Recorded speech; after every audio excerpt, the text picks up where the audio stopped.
ஆடி sale தள்ளுபடி up to 50%. Chennai Silks and Aha Oho Adi Sale. Summer holidays வந்தாச்சு, நம்ம GT Holidays வந்தாச்சு. GT Holidays, South India's #1 travel brand. பழைய நகையை கொடுத்து வைட் 11 மந்த்ஸ்ல அதே அடைக்கு புது நகையை எடுத்துக்கோங்க. எக்ஸ்ட்ராவா ₹1 தர வேண்டாம். Magic old gold exchange. பிரதமரை வரவேற்ற துரை வைகோ, பிரதமர் மேடையில் பங்கேற்ற தொல் திருமாவளவன் இப்படின்னு தமிழக அரசியல் பல பரபரப்பு. குறிப்பாக தேமுதிக சார்பாக விஜய பிரபாகரன் பேசுகிறப்ப எங்களை பிரதமர் பார்க்கலையே அப்படின்னு அவர் ஒரு ஸ்டேட்மெண்ட் வைக்க, டிடிவி தினகரன் நான் ஒன்றும் பிரதமர்கிட்ட பர்மிஷன்லாம் கேட்கல, பார்க்கறதுக்கு நேரம் கேட்கல, 6 மாதத்தில் இறுதி வடிவம் வரும், நான் விஜய் கூட சேரனா இல்லையான்னு பொறுத்து இருந்து பாருங்கன்னு அவர் ஒரு அணுகுண்டை தூக்கி போட்டு போக, இப்போ ஓபிஎஸ் தான் கைவிட்டுட்டாரு, இபிஎஸ் ஜாலியாக இருப்பார் நினைச்ச நேரத்தில் இபிஎஸும் ராத்திரியோட ராத்திரியா காரில் சொந்த ஊருக்கு போயிட்டாரு, ஓபிஎஸும் பெரிய குளத்துக்கு போயிட்டாரு, எடப்பாடி எங்களை விட்டுட்டு போயிட்டாருன்னு முன்னாள் மாஜிக்கள் 3 பேர் கடந்து புலம்ப நேற்று ஃபுல்லாக ஒரு அதிரி புதிரியாக தான் போயிருக்கு அரசியல் களம். என்ன ஏது இதனுடைய பின்னணி என்னங்கள் குறித்து விரிவாக பேசிடுவோம். Welcome to sensation.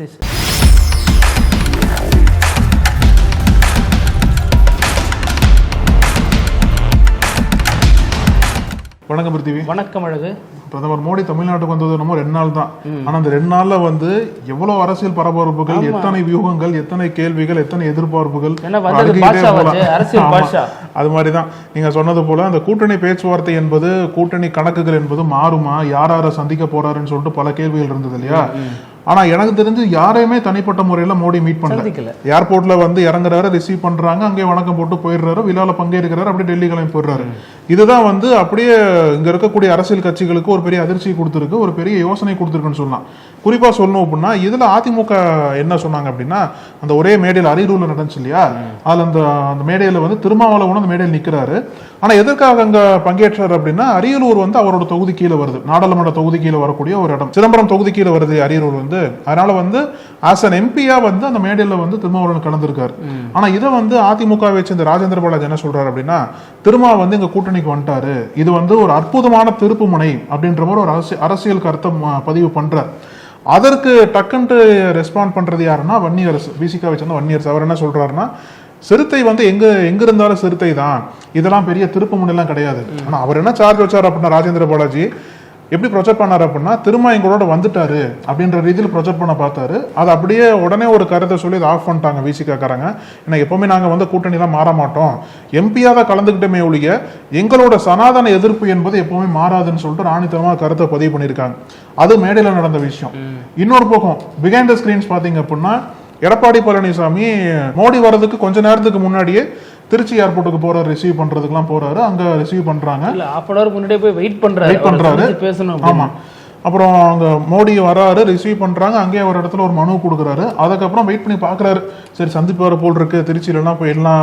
அந்த மனு விவசாயிகளுக்கான மனு, விவசாயிகளோட கோரிக்கை, அப்புறம் ஒரு சில தொழில் சம்பந்தப்பட்ட கோரிக்கைலாம் வச்சு கொடுத்துருக்காரு. ஆமா, அதுதான் அந்த மனுல இருக்குன்னு சொல்றாங்க.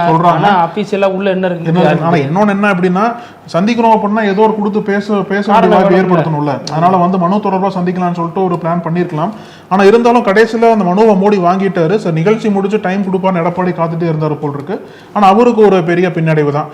மோடி எடப்பாடி பழனிசாமி தனிப்பட்ட முறையில் எங்கேயுமே சந்திக்காம அவரை தவிர்த்து அப்படியே டெல்லி கிளம்பி போயிருக்காரு. இந்த கோபமா என்னன்னு எடப்பாடி பழனிசாமி டக்குன்னு நைட்டா திருச்சியில இருந்து கிளம்பி சேலம் வந்துட்டார். ஆமா, இதுல இந்த ஃபங்க்ஷன் வந்தப்ப அரசு சார்பா அமைச்சர்லாம் வரவேற்றாங்க, முதல்வர் போக முடியல.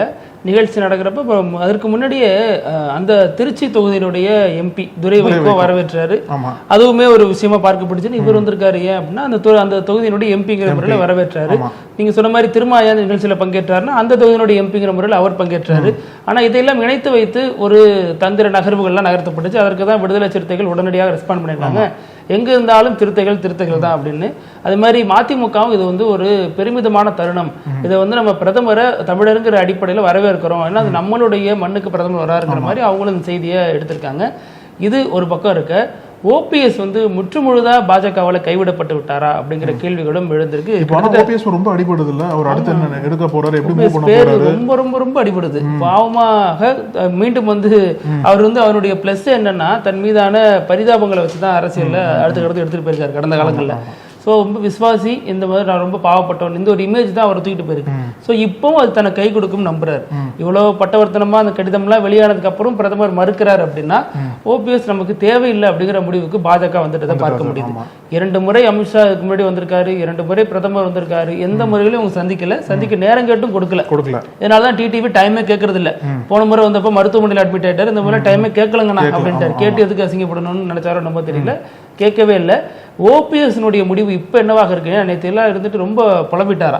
ஏன்னா நான் எவ்வளோ வந்து பிஜேபி சொல்லி தானே பண்ணேன், தர்ம யுத்தம் பண்ணதுக்கே இவங்க தானே காரணம், பல விஷயங்கள் இவங்க பேச்சு கேட்டு தானே பண்ணேன், ஆனால் இப்படி என்ன நட்டாத்துல கைவிட்டுட்டாங்களே, இந்த மாதிரி நேரத்தில் தான் எனக்கு துணைக்கு நின்று இருக்கணும், இந்த எலெக்ஷன் கூட நான் நிக்கலன்னு சொன்னேன், நாடாளுமன்ற தேர்தலில் இவங்க வற்புறுத்தின பேர் தான் நின்னேன், அப்போ அவ்வளோ ஓட்டு வாங்கினேன், எல்லாத்தையும் மறந்துட்டாங்களே அப்படின்னு ரொம்ப புலம்பிட்டு சொந்த ஊரான பெரிய குணம் தேனிக்க போயிட்டாரா. அவரோட அடுத்த கட்ட நகர்வு என்னவாக இருக்கும் அப்படின்னு சொல்லப்படுதுன்னா, பிஜேபி தன்னை வந்து ஏமாத்திட்டாங்க, நேரடியாக அவங்கள அடிக்க முடியாது, சாத்தியம் இல்லை, ஆனாலும் அவங்களுக்கு பதிலடி கொடுக்கணும். அதே மாதிரி குறிப்பா எடப்பாடி பழனிசாமிக்கு நம்ம யாருங்கிறத ப்ரூவ் பண்ணணும். ஏற்கனவே தென் மாவட்டங்களில் பலத்த சேதாரத்தை அதிமுக ஓட் பேங்க்ல நம்ம உருவாக்கியாச்சு. ஆனாலும் இதுல வந்து இன்னும் நம்ம எடப்பாடிக்கு கொடுக்கணும் அப்படின்னா எடப்பாடிக்கு எதிரான ஒரு அணியை கட்டமைக்கணும் அப்படிங்கிற முடிவுக்கு வந்திருக்காராம். இனிமே வந்து இவரால் பெரிய அளவில் அரசியலில் சர்வே பண்ண முடியுமாங்கிறது பலருக்கும் இருந்திருக்க கேள்வியா இருக்கு. ஆனால் இதில் என்ன ஒரு முக்கியமான விஷயம் தெரியுமா, ஒருவேளை ஓபிஎஸ் வந்து தனி கட்சி ஆரம்பிச்சார் அப்படின்னா அதுவே அவருக்கு ஒரு பெரிய தோல்வி தான். ஆரம்பிக்க மாட்டார். ஏன்னா தனி கட்சி ஆரம்பிச்சிட்டார் அப்படின்னா அவர் நினைக்கிற மாதிரி அதிமுகவை கிளைம் பண்ண முடியாது. தனி கட்சி ஆரம்பிச்சு ஒரு வெற்றி பயணத்தை தொடங்கினாலும் அது அவங்க தோல்வி தான் ஆரம்பிக்க அவருக்கு. அது மட்டும் இல்லாமல் எலெக்ஷன் கமிஷன்ல கேஸ்லாம் போயிட்டு இருக்கு. தனிக்கட்சின்னு போயிட்டா இதை ஒரு மறந்துட வேண்டியதான். மெல்லிக நம்பிக்கை இருக்குல்ல, அதுவும் இவரே அறுத்துட்டு போற போராட்டம்லாம் அவ்வளவுதான் முடிஞ்சிடும். அதனாலதான் தனிக்கட்சி தொடங்குதல் இவ்வளவு சிக்கல், இவ்வளவு தாமதம், இவ்வளவு யோசனைன்னு போயிட்டு இருக்கு. இதுல ஓபிஎஸ்னுடைய ஆதரவாளராக இருக்கக்கூடிய பண்ருட்டி ராமச்சந்திரன் அவர் வந்து அவர் ஆலோசகராக இருக்காரு, அவர் வந்து கன்சல்டன்ட் மாதிரி இருக்காரு, எல்லாம் அவரே சொல்றாரு. அவர் என்ன சொல்றாருன்னா ஓபிஎஸ் வந்து விஜய் கூட போறதுதான் சரியா இருக்கும், என்டிஏ கூட்டணி வந்து ஒரு சரியில்லாத கூட்டணி அப்படிங்கிற மாதிரி அவரும் விமர்சிச்சிருக்காரு. அவர் சொல்றாரு தனிப்பட்ட முறையில் எனக்கு பிஜேபி உடன்பாடே கிடையாது, நான் நிறைய ஆலோசனை கொடுக்குறேன், எல்லாத்தையும் அவர் கேட்கறது இல்லை, மீண்டும் பிஜேபியோட போகலாம், ஆனாலும் பிஜேபி கூட இருக்கிற வரைக்கும் பிஜேபி போயிடுச்சு இவரை கைவிட்டுடுச்சு அப்படின்னா அதுக்கு கிடைத்த மிகப்பெரிய வரப்பிரசாதம், அதனால இவர் சரியா பயன்படுத்திக்கிற அப்படின்னு ஓபிஎஸ்க்கு புது ஒரு ஐடியாவை, புது ஒரு டைமென்ஷனை திறந்து விடுறாரு. என்ன சொல்றாரு அப்படின்னா மறுபடியும் போய் நம்பி விழாதீங்க, ஏற்கனவே பல வாட்டி நம்பி ஏமாந்துட்டீங்க, மறுபடியும் போக வேண்டான்ற மாதிரி எச்சரிக்கை கொடுக்குறாருன்னு எடுத்துக்கலாம். ஆமா, அது மட்டும் இல்லாம ஓபிஎஸ்னுடைய இப்ப முழு பணியை விஜய் எப்படியாச்சும் நம்ம அவர் கூட சேரலாமா, இல்ல அவரை நம்ம கூட இணைக்கலாமா, ஏதாச்சும் ஒரு யோசனை பண்ணி எடப்பாடிக்கு எதிராக பெரிய சேதாரத்தை இந்த எலெக்ஷன்ல உண்டு பண்ணோம், எடப்பாடியை நம்ம இல்லைன்னா எடப்பாடி அதிமுக இல்லைங்கிறத நம்ம ப்ரூவ் பண்ணோம் அப்படிங்கிறதா அவரது ஒற்றை மோட்டோவா இருக்கு. அதற்காக தான் செயல்பட்டு வராரா. அதே நேரம் விஜயுடனான கூட்டணி அப்படிங்கிறது குறித்து பண்ருட்டி சொன்னதுக்கு அப்புறம் இன்னும் வந்து நிறைய விஷயங்களை சுத்தி பேசப்படுது. டிடிவி தினகரன்ட்ட கேட்கிறாங்க, நீங்க ஏன் பிரதமரை சந்திக்கல அப்படின்னு. அப்பாயின்மெண்ட் கேட்கல, அப்பாயின்மெண்ட் நான் கேட்கல, அதனால நான் போகல அப்படின்னாரு. அது மட்டும் இல்லாம விஜயனோட கூட்டணி வைப்பீங்களா, வாய்ப்பு இருக்கா, ஏன்னா எடப்பாடி உங்களை பத்தி கேட்கும் பொழுது காலம் வரட்டும் பதில் சொல்றேன்னு சொல்லியிருக்காரு. இவர் சொல்றாரு காலம் பதில் சொல்லாது, நான் தான் அதுக்கு பதில் சொல்லணும், 2026 எலெக்ஷன்ல நான் சொல்லுவேன் பதில் என்னன்னு, இன்னும் 6 மாசத்துல ஒரு முடிவு, ஒரு இறுதி வடிவத்தை எட்டும், அப்புறம் விஜய் கூட கூட்டணியா யார் கூட கூட்டணிங்கிறது நானே தெளிவா சொல்றேன் அப்படின்னு ஒரு இக்கு வச்சிருக்காரு. இவரும் பிஜேபியோட ஒரு அதிருப்தியில இருக்காரு அப்படின்னு சொல்லப்படுது. அது மட்டும் இல்லாம நேற்று ஓபிஎஸ் ஆதரவாளர்கள்லாம் ரொம்ப குமுறிட்டாங்க. என்னங்க ஏசி சண்முகத்துக்கு பார்க்க வரவேற்பளிக்க வாய்ப்பு கொடுக்குறீங்க, ஜிகே வாசனை கொடுக்குறீங்க, நாங்க எந்த விதத்துல குறைஞ்சு போயிட்டோம், 3 முறை முதல்வரா இருந்தவருங்க தமிழ்நாட்டுக்கு, உங்களுடைய தீவிர விசுவாசியா இருந்தவருங்க, எல்லாத்துலயும் உங்களுக்காக தானே இருந்தாரு, இப்படி ஒரே நேரத்துல கைவிட்டுட்டீங்களே, அதுவும் உங்களை பார்க்கக்கூடிய பாக்கியத்தை கொடுங்கன்ற மாதிரி இறங்கி அந்த அளவுக்கு கேக்குறாரு அப்படின்னா இவ்வளவு இறங்கி வந்தவாறு இப்படி உதாசீனப்படுத்திட்டு போறீங்களே, என்னங்க நாங்க ப்ரூவ் பண்ணுவோம் அப்படின்னு சொல்றாங்க. ஓபிஎஸ் பொறுத்த வரைக்கும் ஒரு நீண்ட பயணம் போகணும், தமிழகம் முழுக்க பயணம் போய் மக்கள் மத்தியில் ஆதரவு சேகரிக்கணும், இதுக்கு அடுத்த கட்டத்தில் தான் அவருக்கான வாய்ப்பு பிரகாசமா இருக்கும் அப்படிங்கிற பார்வை தேர்தலுக்கு அதை எப்படி சாத்தியப்படும் தெரியல. இப்போ நீங்க சொன்னீங்க இல்லையா எடப்பாடி பழனிசாமிக்கு எப்படியா சேதத்தை ஏற்படுத்தணும் அப்படின்ட்டு, இல்ல அதுக்கு முன்னாடி இன்னொரு விஷயம் சொல்லிடுறேன். தேமுதிக சொல்லியிருந்தோம் இல்லையா, விஜய் பிரபாகரன் பிரஸ்ல கேக்குறாங்க, இந்த மாதிரி நீங்க வந்து பிரதமர் மோடியை சந்திக்கலையா அப்படின்னு கேக்குறாங்க. அவருக்கு புரியலையா அப்படிங்கிறாரு. இல்ல நீங்க பிரதமர் சந்திக்கலையா, நாங்க ஏன் சந்திக்கணும், இல்ல கூட்டணியில இருக்கீங்களே, கூட்டணியில் இருக்கோமா அப்படிங்கிறாரு. பயங்கர இன்டெலிஜென்ட்டா பேசுறேன்னு பேசிட்டு இருக்காரு. கூட்டணியில் இருக்கோமா அப்படிங்கிறாரு. இல்ல இருந்தீங்களா கூட்டணியில அப்படின்னு செய்தியாளர் கேட்கிறாரு. கூட்டணியில இருந்தோம்னா அப்ப அவர் வந்து எங்களை பார்க்கலாமே, நாங்க ஏன் போய் பார்க்கணும் அப்படின்னு கேட்கிறாரு. அவங்க அம்மா சொன்னாங்க இல்லையா, சின்ன தம்பி சின்ன பையன் ஜெயிக்க வச்சிருக்கலாம்னு, அது ஒரு நிமிஷம் வந்துட்டு போகுது நமக்கு, என்ன அப்படி சொல்றாங்க அப்படின்னு பார்த்தா ஆதங்கமோ இல்ல ரொம்ப எல்லாத்தையும் போட்டு உடைக்கிறாரு. மறுபடியும் கேட்கிறாங்க பிரதமரை பாப்பீங்களா, வாய்ப்பு இருக்கான்னு கேட்கிறப்ப எங்களுக்கு தேவைன்னா பார்ப்போம், எப்போ தேவையோ அப்போ போய் பார்ப்போம் அப்படின்னு அரசியல்ல சொல்லக்கூடாத வார்த்தைகள்லாம் சொல்லி ஒரு பேட்டி கொடுத்திருக்காரு. இதுவும் ஒரு பக்கத்துல புகஞ்சுக்கிட்டு இருக்கு. இப்போ நீங்க சொன்னது போல எடப்பாடி பழனிசாமிக்கு எப்படியாச்சும் சேதத்தை ஏற்படுத்தணும் அப்படின்னு நோக்கத்தோட ஓபிஎஸ் செயல்பட்டு இருக்காரு. ஆனா எடப்பாடி பழனிசாமிக்கு நிச்சயம் விஜயால் சேதம் ஏற்பட போகுது அப்படின்ற மாதிரி ஒரு சர்வே வந்து கோடிட்டு காட்டுறாங்க. என்ன அப்படின்னா இப்ப சமீபத்தில் 2 சர்வே வந்திருக்கு போல. ஒரு சர்வே வந்து எலெக்ஷன் வருதோ இல்லையோ சர்வே மட்டும் வந்து அந்த சர்வே சொல்றதெல்லாம் நடக்குமான்னு பார்த்தா முன்னாடி பார்த்த மாதிரி பெருசா நடந்திருக்கு, 2வது அப்படி ஆப்போசிட்டாவும் நடந்திருக்குன்னு சொல்லலாம். இருந்தாலும் இந்த சர்வே எல்லாம் ஒரு பெரிய யூகத்தை கலப்போம் இல்லையா, ஒரு பெரிய ப்ரெடிக்ஷன்ஸை கொடுக்க வாய்ப்பு இருக்கு. இந்த ஒரு நிறுவனம் இருக்காங்கல்ல, இந்த நிறுவனம் என்ன பண்ணிருக்காங்க அப்படின்னா ஆக்சுவலா இந்த நிறுவனம் தான் லோக்சபா தேர்தலையும் வந்து ஒரு சர்வே எடுத்திருக்காங்க. அந்த சர்வே எப்படி என்னன்னா தமிழ்நாட்டில் வந்து 40 தொகுதிகளும் இந்தியா கூட்டணி ஜெயிக்கும்னு சொல்லியிருக்காங்க. ஸோ அவங்க சொன்னதுபடி தான் இப்போ நடந்தது இல்லையா, பாஜகவால் ஜெயிக்க முடியல தமிழ்நாட்டில். இப்போ அதே மாதிரி தான் இந்த நிறுவனம் என்பது மீண்டும் ஒரு சர்வே எடுத்து இப்போ வெளியிட்டிருக்காங்க. என்ன அப்படின்னா தமிழ்நாட்டில் குறிப்பா சென்னையில வந்து அதிமுகவோட வாக்கு வங்கியை விஜய் வந்து கைப்பற்ற வாய்ப்பு இருக்கு.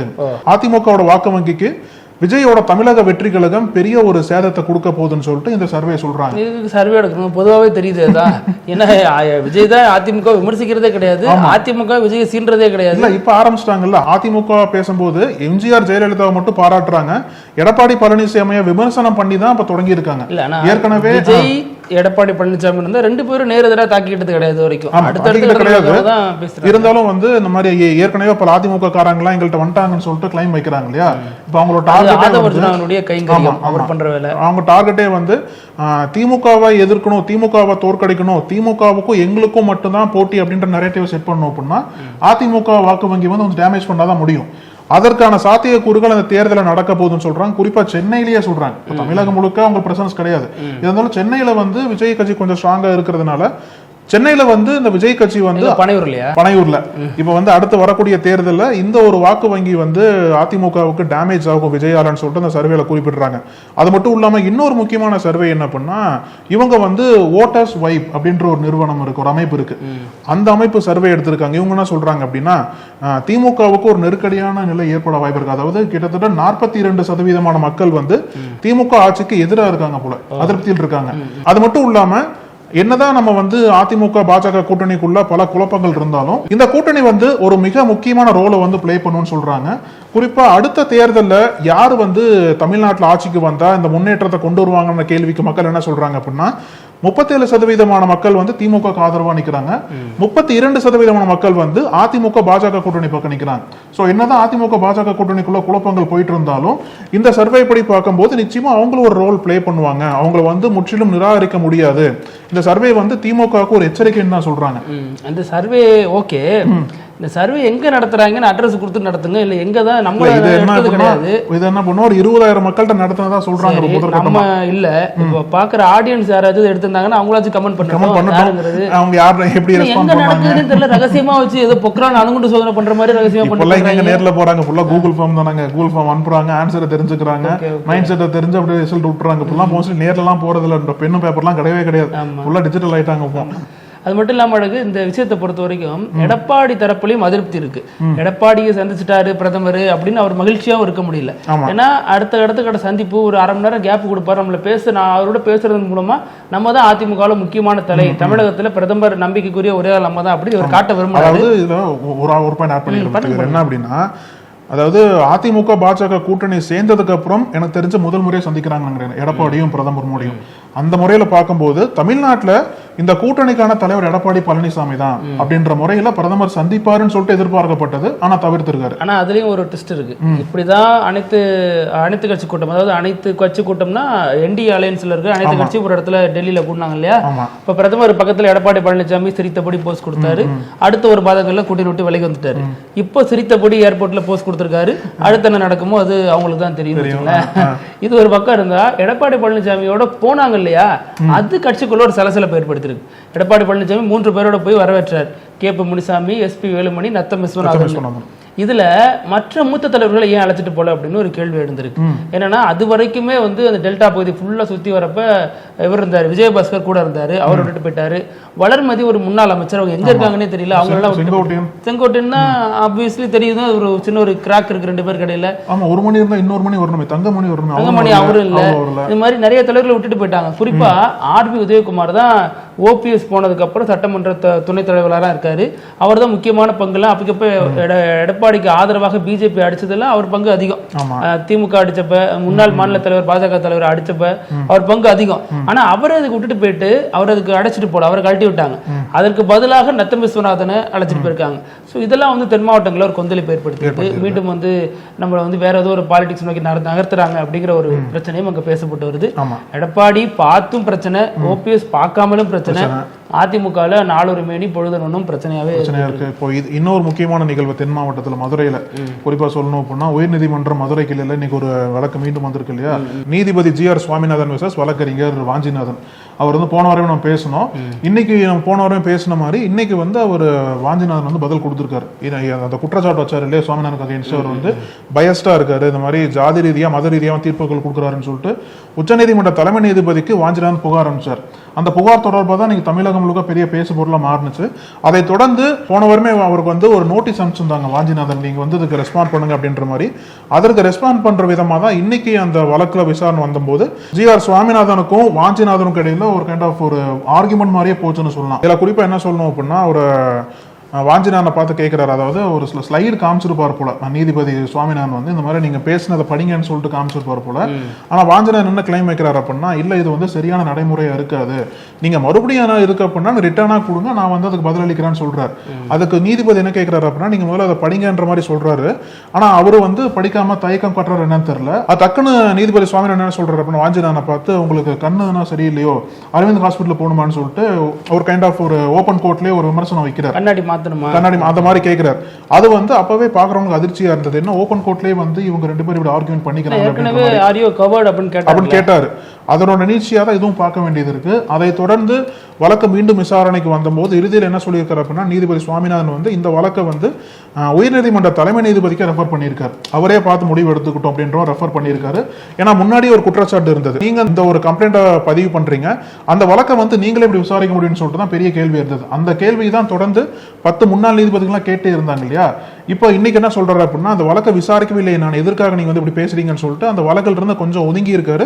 அந்த வழக்கை வந்து விசாரிக்கலாமா வேண்டாமான்னு சொல்லிட்டு உயர்நீதிமன்ற தலைமை நீதி முடிவெடுத்துக்கலாம்னு சொல்லிட்டு இன்னைக்கு சுவாமிநாதன் சொல்லியிருக்காரு. நீதிமன்றத்தில் நடக்கக்கூடிய மோதல்கள் பொதுவெளியில வர்றதும் பொது விவாதத்துக்கு உள்ளாகிறதும் ஆரோக்கியமானது இல்லை அப்படிங்கிறதான் பலரது கருத்தா இருக்கும். பார்ப்போம் அடுத்து என்ன நடக்குதுன்னு பார்க்கலாம். அப்புறம் இறுதி பகுதி அப்படி இல்லாம நடக்கும் அப்படிங்கிறது, இது எங்க நடந்திருக்கு, எந்த இடத்துல நடந்திருக்குன்னு அக்யூரேட்டா தெரியல. ஆனா நடந்த சம்பவம் அப்படிங்கிறது ஒரு வேற விதமான சம்பவமா இருக்கு. பொதுவாக ஒரு இடத்துல மக்கள் வந்து மழை பெய்யணும் அப்படின்னா அதுக்கு சில பரிகாரங்கள் பண்ணுவாங்க, கழுதைக்கு எதுவும் கல்யாணம் பண்ணி வைப்பாங்க. மழை நிற்கணும் அப்படின்னா சிலர் வந்து அம்மிக்கல் எல்லாம் குத்துக்கெல்லாம் நிப்பாட்டி வச்சிருவாங்க, மழை நின்றுடும் அப்படின்லாம் சொல்லுவாங்க இல்லையா. அது மாதிரி இது ஒரு நம்பிக்கை அல்லது மூட நம்பிக்கை வகையில் வகைப்படுத்தலாம். எப்படின்னா, ஒரு ஊர்ல ரயில்வே ட்ராக் இருக்கு, அந்த ரயில்வே ட்ராக்குக்கு 2 சைட்லயும் கேப் இருக்கு இல்லையா. அதாவது இது ஒரு ட்ராக், இது ஒரு ட்ராக்னா இந்த 2 ட்ராக் இடையில கேப் இருக்கும். அந்த கேப் இடையில மஞ்சள் பூசி பூ பழம்லாம் வச்சு பூஜை பண்றாங்க. என்னங்க பண்றீங்கன்னு கேட்டா அது கல்யாணங்கிறாங்க. என்ன எல்லாத்தையும் டக்கு டக்குன்னு கேட்டா நான் எப்படி சொல்றது, ப்ராப்பரா வாங்குங்க. எடுத்தோன்னு கேட்டீங்கன்னா அதேதான் கதை. அது நான் ஒரு ஃப்ளோல ஒருவன் நீங்க கெடுத்து விட்டீங்க. இப்ப என்னன்னா, அது மக்கள் வந்து 2 பேரும் வந்து அதிக அளவுல விபத்து நடக்குது ரயில்ல, நடக்காம இருக்கணும் அப்படிங்கிறதுக்கு இப்படி ஒரு புதுமையான முறையை கொண்டு வந்திருக்காங்க. என்னென்னமோ முறையெல்லாம் சொல்றாங்க இல்லையா, கவாச்சி சிஸ்டம் அதுன்னு சொல்றாங்க. இவங்க புது சிஸ்டத்தை கொண்டு வந்து விபத்தை தடுக்கிறதுக்கு ஒரு முயற்சியை முன் வச்சிருக்காங்க. கல்யாணம் பண்ணி வைக்கிறது. இப்ப என்ன கமெண்ட் போடுறாங்க, என்ன அது குட்டி பிறக்குமா, டைவர்ஸ் ஆயிட்டா என்ன பண்ணுவாங்க, விவகாரத்துல என்ன பண்ணுவாங்க, விவகாரத்துல ஆக்சிடென்ட் தான் ஆகும், வேற என்ன ஆக போகுது அப்படின்னு கமெண்ட் போட்டுட்டு கலாய்ச்சிட்டு வராங்க. ஆனா கல்யாணம் ஒற்றுமை வரும்னு சொன்னீங்க பாத்தீங்களா, அங்கதான் பெரிய ஒரு கேள்வி. கல்யாணம் ஆனதுனால உங்களுக்கு அதோட வழி தெரியுது. இதே மாதிரி நாளைக்கும் பல செய்திகளோட சந்திக்கலாம். அழகு. நன்றி. தொடர்ந்து பேசலாம். நன்றி. நக்கீரன் டிவிக்கு சப்ஸ்கிரைப் செய்யுங்கள். உங்கள் ஆதரவே எங்கள் பலம். ஆசிரியர்களுக்கு நண்பனாகவும் மாணவர்களுக்கு ஆசானாகவும் திகழும் தேர்வு வழிகாட்டி. ஒவ்வொரு பாடத்திற்கும் அனுபவமிக்க ஆசிரியர்களின் துல்லியமான தெளிவான விடைகள். CNC இருக்கு, தேர்வு பயம் எதற்கு? இது தீரன் பப்ளிஷிங் ஹவுஸ் விற்பனை வெளியீடு.